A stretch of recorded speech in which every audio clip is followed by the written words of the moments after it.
The global agri-food systems are threatened by many interconnected global challenges, such as climate change, biodiversity loss, growing world population, and also wars and conflicts, and they all affect global food security.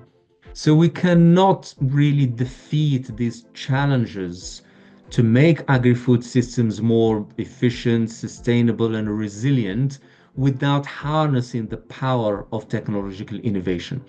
Because innovation is really the central driving force for achieving a world that is free from hunger and malnutrition, and also for enhancing access to other resources such as clean water and energy.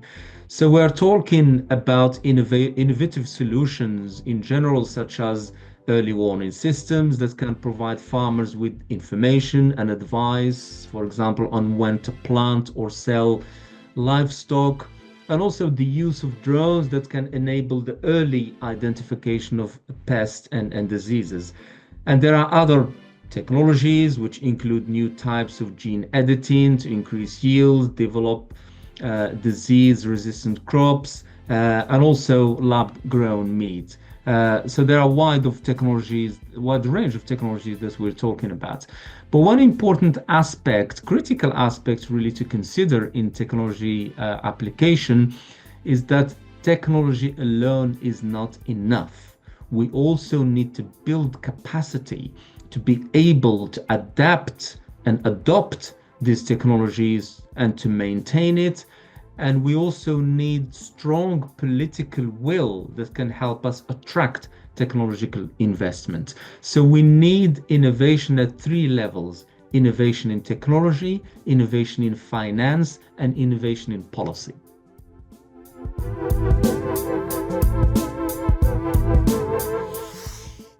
Well, our food systems now face the growing challenges of climate variability, population growth, and the ever-changing consumer behavior and preferences.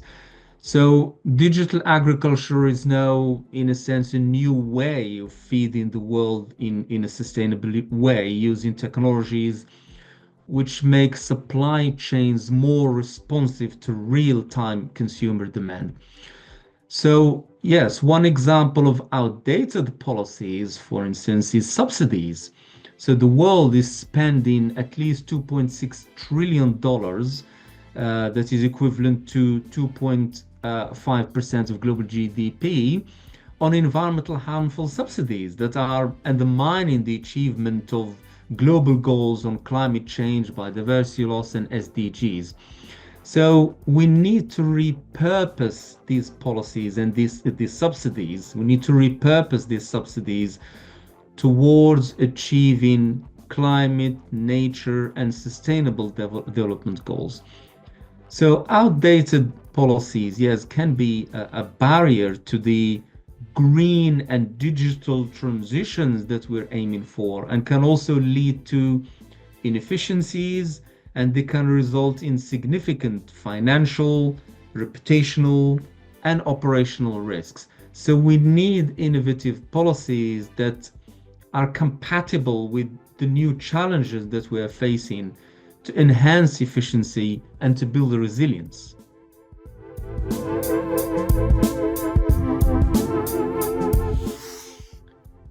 Well, technology innovation cannot happen without the private sector. We need this partnership. So we need innovative policies that will unlock the private capital flows that are needed for a just transition to a climate resilient, nature positive, and also net zero future, net zero economy. So we need to put in place enabling policies that give investors the confidence to invest in the agri-food system transformation that we need. So enhancing partnerships with the private sector can help release this capital at the country, regional, and also global levels. So investors are asking for this clarity in policy to enable them to invest in the transformation of agri-food systems to make them more efficient, sustainable, and resilient.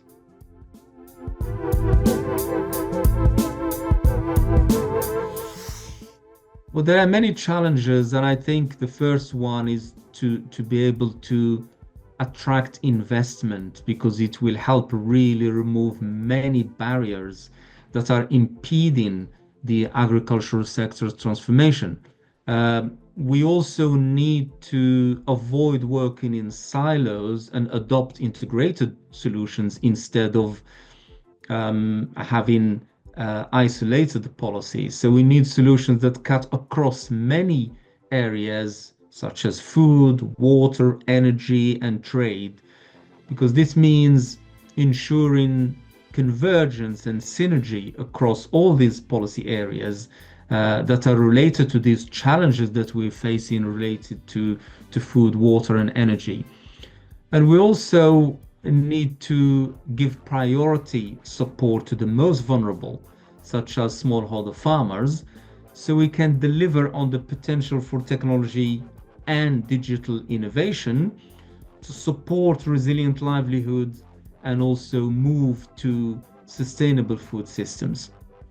So we need to build these strategic partnerships I mentioned earlier, including the critical importance of accelerating technological innovation. So these strategic partnerships can help us to achieve that.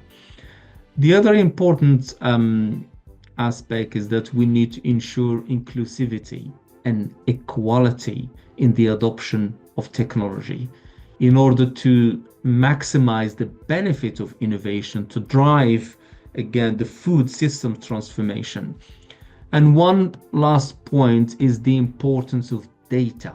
We are lacking data to be able to monitor and inform policy making and improve the implementation and the effectiveness of these policies.